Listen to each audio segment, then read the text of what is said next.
Iranians taking to the streets, protesting for the 10th day in a row over a young Kurdish woman, Mahsa Amini, because she violated the regime's rules on the hijab. More than 40 people have died since these protests began. Iranian authorities have said there needs to be a decisive action taken without any leniency. These are the same people that Obama and his people in the Biden administration want to rule the Middle East. Joining me now is former congressional candidate and executive director of Iranian Americans for Liberty, Brian Leib. Also with us is the Senate chairman of the National Iranian Congress, Amir Fakhravar. Gentlemen, welcome to you both. This question is going to be to both of you. Brian, you first. Why has this incident so galvanized the Iranian people? Well, first of all, Chris, let me say thank you to you and to Newsmax for covering this every single day. You guys have been absolutely fantastic, helping to lift up the voices of Iranians inside of Iran. What I think is happening right now is not just an uprising, not just protest, but I think we're seeing an actual revolution that is happening right now. Widespread support of men and women, Iranian men and women, that are standing shoulder to shoulder with each other to bravely take to the streets and chant for the death to the dictator, because I think they've really had enough. I mean, how many more innocent women have to die inside of the Islamic Republic of Iran for wanting basic human rights before people really start standing up in a meaningful way? So I think that's why it's different. And again, I think this is a revolution that we're seeing, and I hope it happens. The Iranian people deserve to be free. Amir, why do you think the Obama-Biden administration want the totalitarians in Iran to rule the Middle East, given that they're the #1 state sponsor of terrorism and also they're habitual human rights abusers? Thank you for having me first, and let me say thank you to Brian for call it what it is. It is a revolution, definitely a revolution. But regarding the Obama-Biden administration, I don't think they even realized what is happening.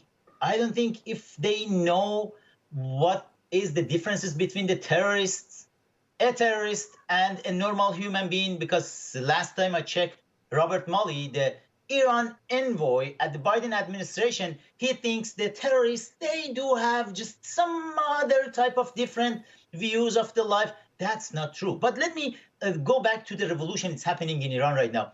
I would like to call it, among a lot of Iranian young kids in the street, the constitutional revolution in Iran.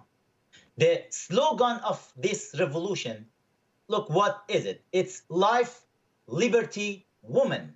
Woman in this slogan means equality, equality of all Iranians. Because in Islam, in Islamic law, the woman is not a normal human being. The women are just some type of animals with the skin of human to can calm down the man's. That's the definition of woman in Islam, the type of Islam which is ruling Iran right now for last 43 years.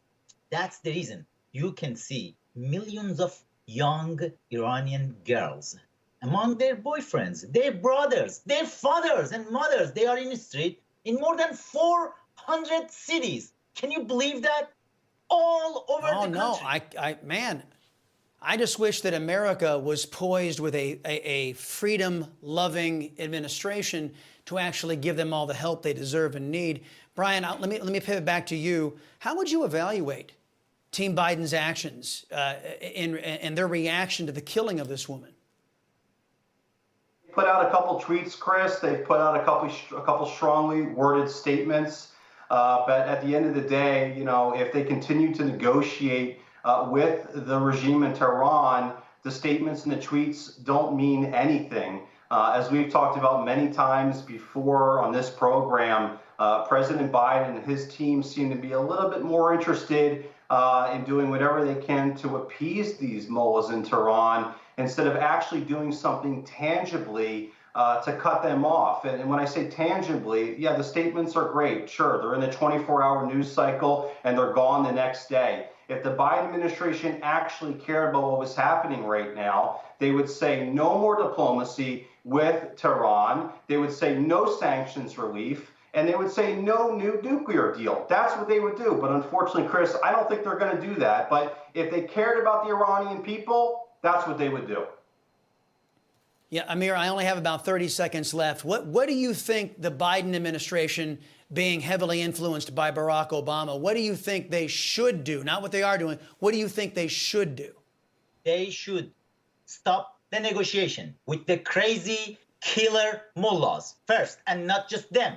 All the countries around the world, specifically the Europeans, they should stop recognizing this regime. If they are recognizing Taliban in Afghanistan as a normal regime, they can recognize the Iranian mullahs, which is a lot the same as mullahs in Afghanistan. But you know what? It should not be any relationship, the diplomatic or whatever, with this mullahs regime anymore, because they are killing the people in the street. It's the people's revolution right now. U.S. should be the first country to recognize this revolution and just close the tie totally with this regime and ask all the U.S. allies to do the same.